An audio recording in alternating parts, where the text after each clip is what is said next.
When Cheryl Baker admitted she was totally broke 2 years ago, it was a pertinent reminder that financial hardship has never strayed far from her door.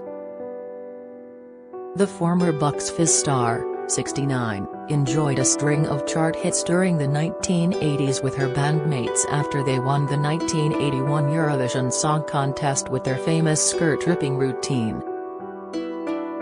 But when the pandemic's lockdowns arrived, her work dried up overnight, leaving her struggling to make ends meet and forcing her to sell the valuable possessions she had accumulated over the years, including her gorgeous frocks. This proved especially tough for the pop singer and TV presenter who always felt like the poor kid growing up in London's East End. She was raised in a cramped council flat sharing 3 bedrooms with her parents and 4 siblings, Eddie, Colin, Gary, and Sheila. And it was the stigma of wearing second-hand clothes she detested the most, and still struggles with today. Unlike today's millennials and Gen Zers who love vintage clothing, wearing pre-owned items then was seen as something only poor people did. What sticks in Cheryl's mind are the regular Sunday shopping trips she made with her mother Dolly to Bethnal Green Road when she was still a little girl called Rita Grudgington. At the top end of Brick Lane, you'd have all the fruit and veg, and the jelly deals and the Bible shops and everything else, she recalls. We'd walk through there and there was a little turning at the end and that's where all the second-hand clothes stalls were. We used to root around the stalls and my mum would go, "Oh look Reet, here's a woolly. Do you want a woolly?" All my clothes came from there. Madonna's family prepared for the worst as singer rushed to ICU, latest, in fact, the only piece of clothing she ever wore new were shoes, courtesy of her shoemaker father Ted, who worked in a factory. Even in the post-war East End, Cheryl's second-hand outfits marked her apart from her better-dressed peers. There was a stigma, she says. Especially because a lot of my school friends, their mum and dad both worked and a lot of them had more money. They had new furniture. All our furniture was second-hand. I did feel like the poor kid, and so that is instilled in me now. If ever there is something that is second-hand and I look and I think, oh that's lovely, I can't get it. It has got to be new.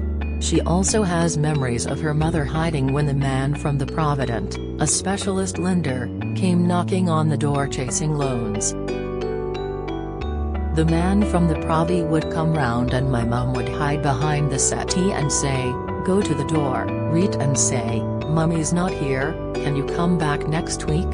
Thankfully, Cheryl, who is married to Steve Stroud, bass player with Cliff Richard's band, and has twin daughters, can shop again today as she's back working as a primetime broadcaster from Monday, presenting a lunchtime weekday show on digital station Great British Radio. And this hard-working multitasker can't wait to get started. "I'm so looking forward to it. I'm going to call it Cheryl's Lunchbox," she laughs. It's going to be packed with loads of great stuff.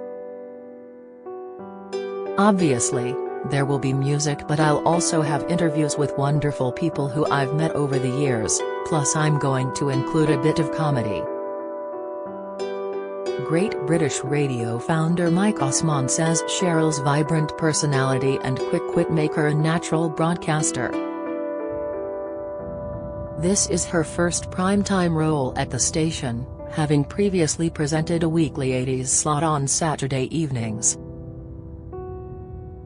Mike added, "Great British Radio is all about putting a smile back on the face of Britain, and Cheryl's new show will be exactly what the nation needs.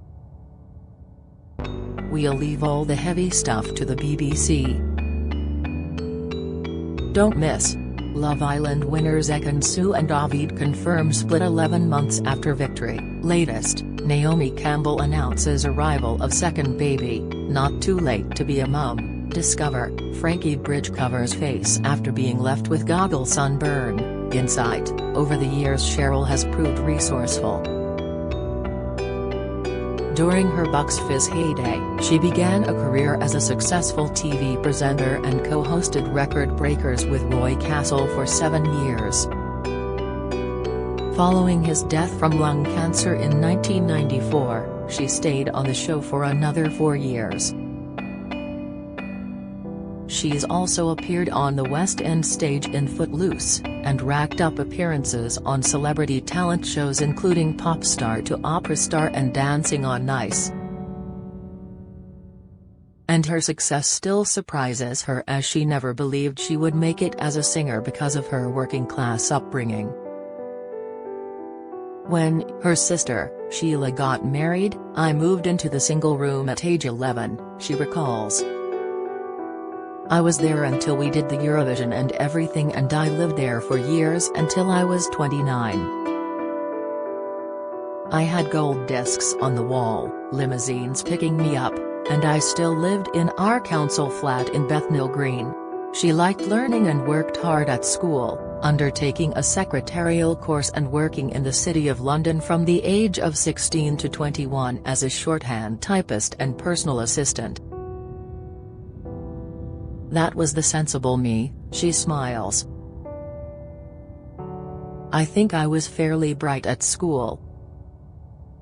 I was in the A stream, I had the drive to want to be a singer, and I always bought The Enemy and The Melody Maker, looking at the situations vacant for the singers required.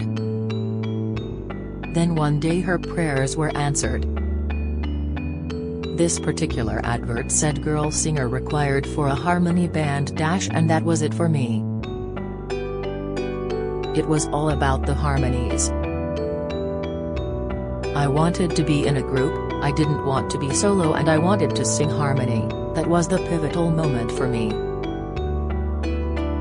Cheryl went for an audition in Leighton for a band called Coco in the 1970s and then worked all year round in the clubs. It was a big break, and she had her first taste of Euro success when the band came second in A Song for Europe. We came second in Coco to Brotherhood of Man, and we played at the Albert Hall, she recalls. We did the summer season in Great Yarmouth, which was a big thing for me because I'd never been away from home. I stayed with Coco for another couple of years. I left in 1980 and I went to work for the recording studio where we did all our recording.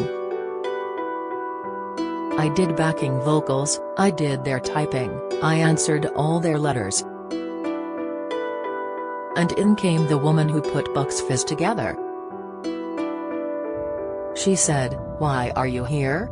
It was perfect timing. But Cheryl says she almost missed out on stardom in Bucks Fizz by failing to return a phone call while out partying over Christmas when her mother took a message from music producer Nicola Martin, who wanted to offer Cheryl a role in the group. Cheryl confessed, "On Christmas Eve a phone call came into my council flat. When I got home my mum said, 'A lady rang and left this number.' I ignored it. On Boxing Day she rang again, and again I didn't answer. I mean, what sort of an idiot am I? Then on New Year's Eve, there was another call. Thankfully that time I answered." Cheryl subsequently joined Bucks Fizz and the group stormed to victory on Eurovision. She said, "It was just a dream come true. My life just changed because everybody wanted a piece of us." After we won, I went back to the hotel to ring home and Sheila, my sister, answered and she said, "Oh, you should have been here. You should have seen it." She becomes visibly tearful. I had lived in those blocks of flats all my life. It was 3 blocks together, and everybody came out on the balcony cheering," she adds. They all had their windows open. She said it was a magical time and they were all happy because I was one of them. Listen to Cheryl's Lunchbox show on Great British Radio on DAB from noon to 2 p.m., Mondays to Fridays.